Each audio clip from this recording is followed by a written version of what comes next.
تیرا سراپا یا نبی تفسیر ہے قرآن کی، واللیل زلفیں ہیں تیری، والشمس ہے چہرہ تیرا۔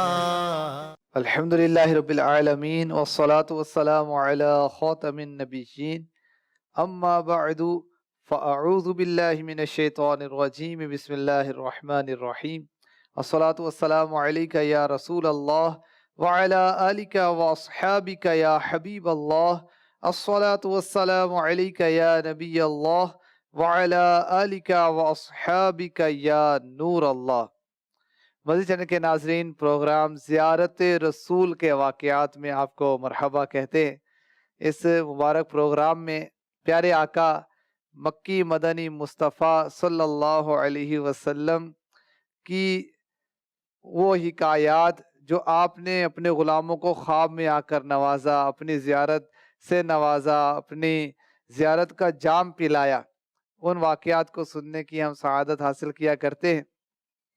ابتداً ایک واقعہ عرض کرتا ہوں جس میں زیارت مصطفیٰ کا بیان بھی موجود ہے اور درود پاک کی فضیلت کا بھی اس میں بیان ہے۔ حضرت سیدنا سفیان ثوری رحمۃ اللہ تعالی علیہ فرماتے ہیں کہ میں نے ایک نوجوان کو طواف کرتے دیکھا، وہ مسلسل درود پاک ہی پڑھے جا رہا تھا۔ میں نے اس نوجوان سے پوچھا کہ آپ سبحان اللہ، لا الہ الا اللہ، دیگر اذکار وغیرہ نہیں پڑھ رہے، صرف درود پاک کیوں پڑھے، اس کی حکمت کیا ہے؟ اس شخص نے بتایا کہ اصل میں اور میرے والد صاحب حج کے لیے آ رہے تھے، راستے میں میرے والد صاحب بیمار ہو گئے، علاج معالجے کی کوشش کی مگر میرے والد صاحب کا انتقال ہو گیا۔ جیسے ہی ان کا انتقال ہوا ان کا چہرہ سیاہ ہو گیا، کالا ہو گیا، اور ان کی آنکھیں بھی ترچھی ہو گئیں اور ان کا پیٹ بھی پھول گیا۔ میں بہت پریشان ہوا اور مجھے رونا بھی آیا، اتنے میں میری آنکھ لگ گئی تو میں نے خواب میں ایک بڑے ہی حسین و جمیل حضرت کو دیکھا جو معطر تھے، خوشبوئیں آ رہی تھی، ایسا حسن و جمال بھی میں نے پہلے کبھی نہیں دیکھا تھا اور ایسی خوشبو بھی کبھی نہیں سونگھی تھی۔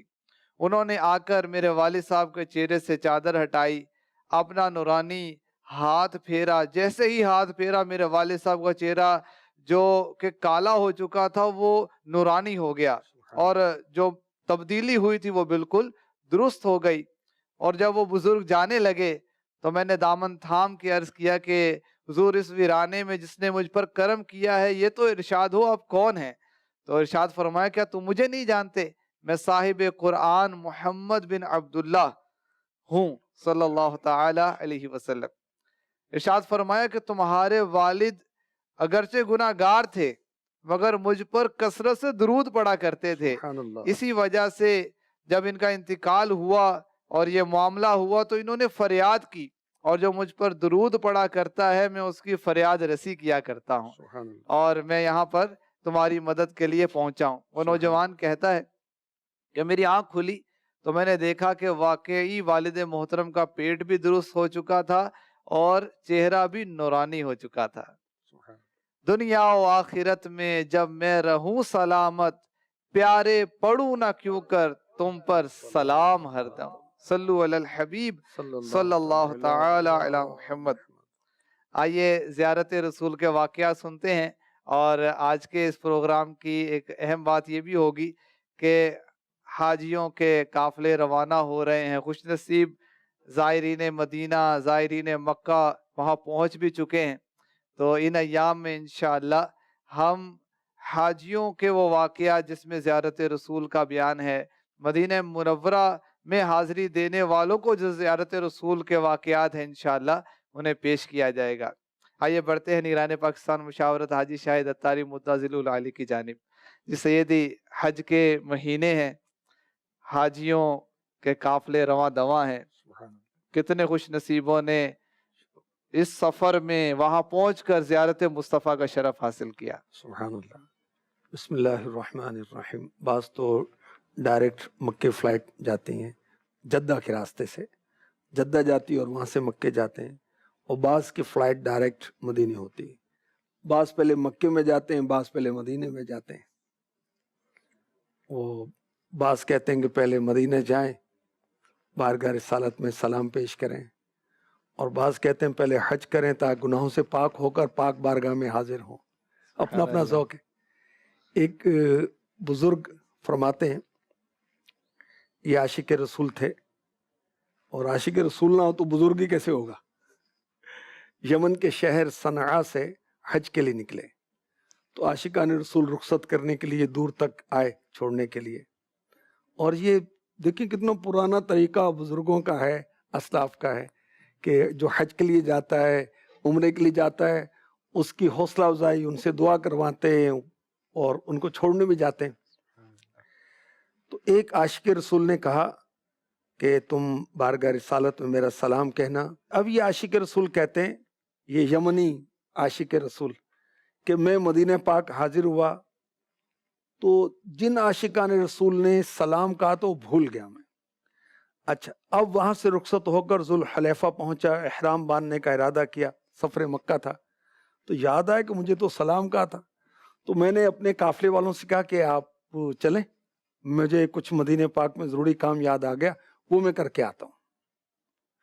اب کسی نے کہا کہ بھی قافلہ تو روانہ ہو جائے گا، آپ پیچھے رہ جائیں گے، جدا ہو جائیں گے، کیونکہ قافلوں کی صورت میں جایا کرتے تھے، اونٹوں پر اور گھوڑوں پر اور گدھوں پر، اس طرح کے سفر ہوتے تھے، اور تم پھر قافلے کو مکے تک پا نہیں سکو گے. تو میں نے کہا ٹھیک ہے، میری سواری بھی ساتھ لے جانا. اچھا، اب یہ واپس آتے ہیں، بارگاہ رسالت میں حاضر ہوتے ہیں اور عاشق رسول کا سلام پیش کرتے ہیں، صحابہ کو سلام پیش کرتے ہیں. اب رات کافی ہو چکی ہے، تو مسجد نبوی سے باہر نکلتے ہیں تو ایک شخص ملتا ہے ذوالحلیفہ کی طرف سے آتا ہوا. وہ کہتا ہے کہ قافلہ تو آپ کا جا چکا ہے. کہتے ہیں چلا اب میں کیا جاؤں گا. اب ٹھیک ہے، مسجد نبوی میں آ گئے، وہاں سو گئے.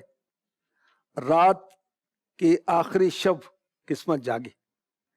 آقا علیہ الصلوۃ والسلام بھی تشریف لائے، شیخین کریمین بھی تشریف لائے رضی اللہ عنہما. صدیق اکبر نے عرض کی یا رسول اللہ، یہی وہ شخص ہے. پیارے آقا علیہ الصلوۃ والسلام نے میری طرف دیکھا، یہ بزرگ کہتے ہیں، فرمایا ابو الوفا. عرض کی یا رسول اللہ، میری کنیت تو ابو العباس ہے. کنیت سنت مصطفیٰ ہے، اور ہمیں بھی اس سنت کی ادائیگی کی نیت سے کنیت رکھنی چاہیے. خیر، آقا علیہ الصلوۃ والسلام نے فرمایا تم ابو الوفا ہو، یعنی وفادار ہو، کیونکہ یہ سلام پیش کرنے کے لیے وہاں پہنچے تھے. اچھا، میرے آقا علیہ الصلوۃ والسلام نے ان کا مبارک ہاتھ پکڑا اور مکہ مکرمہ میں خاص مسجد الحرام میں ان کو خواب میں رکھ دیا. سبحان اللہ. جب آنکھ کھلتی ہے تو مسجد الحرام میں بیٹھے ہیں. اللہ اکبر. سوئے تھے مدینہ پاک میں، کھلے آنکھ مکے میں. اچھا، اب 8 دن تک یہ مسجد الحرام میں رہے، مکہ معظمہ میں رہے، پھر کہیں جا کر قافلہ ان کو آ کر ملتا ہے. اللہ اکبر. آقا علیہ الصلوۃ والسلام جلوے بھی دکھاتے ہیں، بگڑیاں بھی بناتے ہیں، اپنے غلاموں کو کیسے نوازتے ہیں. اور دیکھیں کہ جو زائرین مدینہ، عازمین مدینہ جا رہے ہیں، اگر کوئی سلام کہے تو سلام پہنچائیں. دیکھیں سلام پہنچانے کی برکت سے ان کو دیدار رسول ہو گیا. سبحان اللہ. اور یہ الحمدللہ اس طرح کا ماحول دعوت اسلامی میں تو دیکھا ہے کہ جب کوئی حج پہ جا رہا ہو، مدینے جا رہا ہو، تو بارگاہ رسالت میں میرا سلام عرض کیجئے گا. تو یہ جس نے کہا کہ میرا سلام اور پہنچا دیجئے گا، تو کیا یہ پہنچانا واجب ہو جائے گا؟ جی، اس نے جب کہا کہ میں سلام پہنچاؤں گا، میں نے آپ کو عرض کیا کہ آپ میرا بارگاہ رسالت میں سلام پہنچائے گا. آپ نے کہا ٹھیک ہے پہنچاؤں گا. اب واجب ہو گیا. صحیح. اور میرے مصطفیٰ کریم کی شان دیکھیے. حضرت شیخ عبدالحق محدث دہلوی رحمۃ اللہ تعالی علیہ لکھتے ہیں کہ اب بھی کوئی زائر بارگاہ رسالت میں حاضر ہوتا ہے، اس سے پہلے کہ وہ سلام کرے، اللہ کے حبیب صلی اللہ علیہ وسلم حسب عادت کریمہ اسے سلام میں پہل فرماتے ہیں. سبحان اللہ. سبحان اللہ. اور یہ سلام پہنچانا جیسے آپ نے بتایا کہ واجب ہے، اور گویا یہ امانت ہے، کسی نے امانت دی ہے، اب یہ پہنچانی ہوگی. جب بعضوں کا یہ ہوتا ہے کہ پہنچ کر سلام کہ میں آپ کی طرف سے سلام دے چکا ہوں، تو یوں بھی خبر دے رہے ہوتے ہیں، تو کہے بغیر سلام پہنچا سکتے ہیں؟ جب کہا ہی نہیں تو پھر کیسا سلام؟ تو یہ تو ایک طرح سے بیان بھی درست نہیں ہوگا نا کہ حضور فلاں نے آپ کو سلام عرض کیا ہے، اس نے تو کہا ہی نہیں۔ جی، اور بعض جو ہیں وہ روزہ رسول پر پہنچ کر، ایک مرتبہ ہوا میرے ساتھ ایسا کہ مجھے کال کریں، میں بارگاہ رسالت میں حاضر ہوں، اور میں تو سوچوں، میں نے ان کو جو عرض کرنا تھا عرض کیا دعا کے لیے، اس کے لیے، پھر میرے ذہن میں آیا تو بارگاہ رسالت میں حاضر ہو کر کسی غیر کو یاد کرتا ہے بھائی، وہاں تو کسی کی طرف توجہ نہ جائے، اور کیفیت کیا ہو۔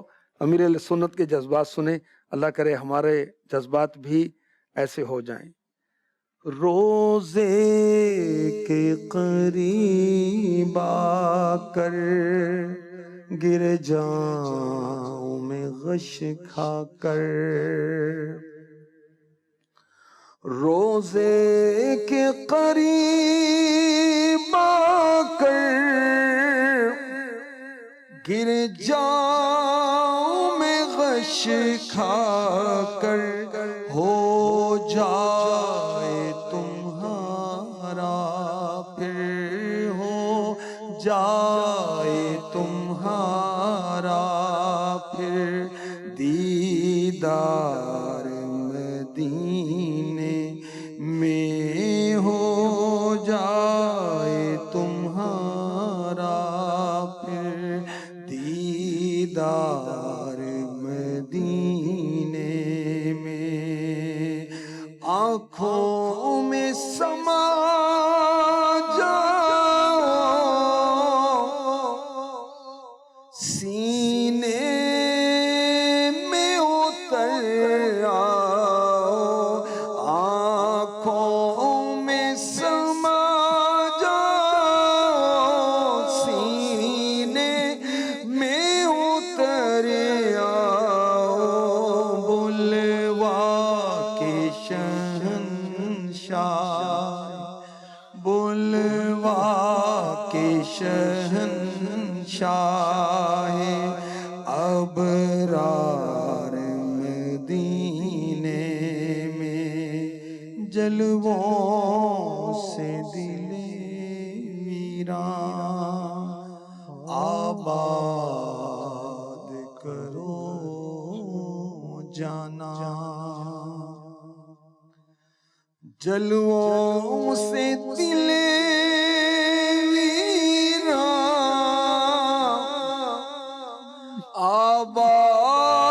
آباد کرو جانا، بلوا کے شہنشاہ ابرار مدینے میں۔ امیر اہل سنت کے صدقے میں کاش ہمیں بھی مکہ پاک کی، مدینہ منورہ کی حاضری نصیب ہو جائے، مدینہ منورہ میں خوش نصیب حاضر ہوئے، زیارت مصطفیٰ کا شرف حاصل ہوا، مزید بھی کچھ اس حوالے سے بیان ہو۔ اللہ اکبر، میرے آقا علیہ الصلوۃ والسلام کا مہمان بن جاتا ہے جو مدینے جاتا، آئے ہائے، بن کے سرکار کا مہمان مدینے میں رہے، مجھ گناہ گار سا انسان مدینے میں رہے، کاش۔ حضرت سیدنا امام ابو بکر بن مقری رحمۃ اللہ علیہ فرماتے ہیں، میں اور امام طبرانی رحمۃ اللہ علیہ اور حضرت ابو شیخ رحمۃ اللہ علیہ، ہم تینوں مدینے پاک حاضر تھے، 2 دن سے کھانا نہیں کھائے تھے، بھوک سے نڈھال۔ عشاء کو وقت آیا تو بارگاہ رسالت میں حاضر ہو کر عرض کی، یا رسول اللہ الجو، آقا بھوک لگی ہے، اور کچھ نہیں کہا۔ لوٹ آئے، یہ کہتے ہیں میں اور ابو شیخ سو گئے، طبرانی کسی کا انتظار کر رہے تھے رحمت اللہ علیہ۔ اتنے میں دروازے پر دستک ہوئی، دروازہ کھولا تو ایک علوی صاحب تھے جو مولا علی مشکل کشا رضی اللہ عنہ کی اولاد ہے، خاتون جنت کے علاوہ، اسے علوی کہتے ہیں۔ 2 غلام بھی ہمراہ تھے، اور کھانے سے بھری ہوئی دونوں کے پاس ٹوکری تھی، 2 ٹوکریاں کھانے سے بھری ہوئی علوی صاحب لے کر آئے۔ آتے کہنے لگے کہ آپ لوگوں نے بارگاہ رسالت میں بھوک کی شکایت کی ہے، کیونکہ خواب میں جناب رسالت مآب صلی اللہ علیہ وسلم کی زیارت سے شرف یاب ہوا۔ سرور کائنات آپ حضرات کے بارے میں فرما رہے تھے ان کو کھانا کھلاؤ۔ سبحان اللہ۔ بہرحال اب ان علوی صاحب نے ان تینوں بزرگوں کے ساتھ مل کر کھانا کھایا، جو بچ گیا وہ دے دیا اور تشریف لے گئے۔ واللہ یہ وہ سن لیں گے، بے شک فریاد کو پہنچیں گے، بے شک۔ اتنا بھی تو ہو کوئی جو آہ کرے دل سے۔ اور امیر اہل سنت کے جذبات، دربار میں جب پہنچوں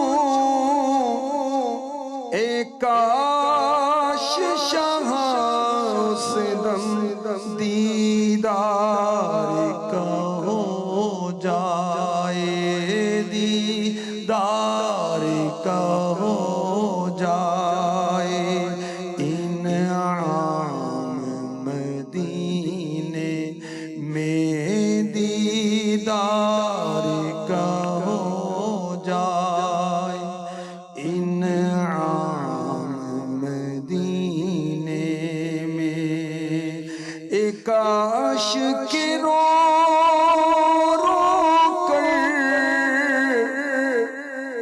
دم توڑ دو قدموں میں، ہو جائے میرا بالخیر، ہو جائے میرا بالخیر، انجام مدینے میں ہو جائے میرا بالخیر، انجام مدینے میں۔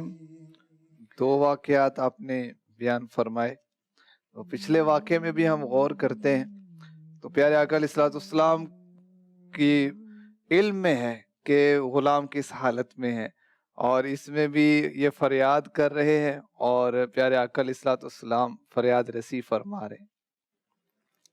اور آپ دیکھیں کہ یہ تینوں جو ہیں یہ کون ہیں؟ عام لوگ نہیں ہیں، تینوں بڑے بڑے علماء محدثین ہیں۔ امام طبرانی تو بہت مشہور ہے، طبرانی شریف حدیث کی کتاب ان کی لکھی ہوئی، جی یہ تینوں بڑے بڑے محدث ہیں، یہ جانتے ہیں کہ کیا روا ہے۔ جی استغاثہ کر رہے ہیں بارگاہ رسالت میں، اور یعنی ان کا عقیدہ یہ ہے کہ سرکار مدینہ صلی اللہ علیہ وسلم غلاموں کے حالات سے باخبر ہیں، خبر ہے۔ عرض کریں گے فریاد سنیں گے، اور ادھر فریاد رسی بھی ہو رہی ہے، کسی کو جا کے حکم بھی دیا جا رہا ہے مدد کریں۔ میرے آقا صلی اللہ علیہ وسلم کا خاصہ کہ آپ اللہ کی عطا سے جس کو چاہتے ہیں خواب میں ارادتاً تشریف لے جا کر نوازتے ہیں اور آرڈر فرماتے ہیں۔ اچھا یہ بھی دیکھیں کہ آقا علیہ الصلوۃ والسلام کو زائرین مدینہ سے کتنا پیار ہے، سبحان اللہ۔ مہمان ہے نا، مہمان۔ وہ ارشاد فرما دیا نا، میری قبر کی زیارت کرے تو میری شفاعت واجب ہے۔ سبحان اللہ۔ قبر انور کی زیارت کی ترغیب بھی دلائی جا رہی ہے، پاس آنے کی، مدینے آنے کی۔ پیارے آقا علیہ الصلوۃ والسلام کی بارگاہ میں کھانا کھلانا کتنا پسندیدہ عمل ہے کہ خود میرے نبی صلی اللہ علیہ وسلم اس کی ترغیب دلا رہے ہیں۔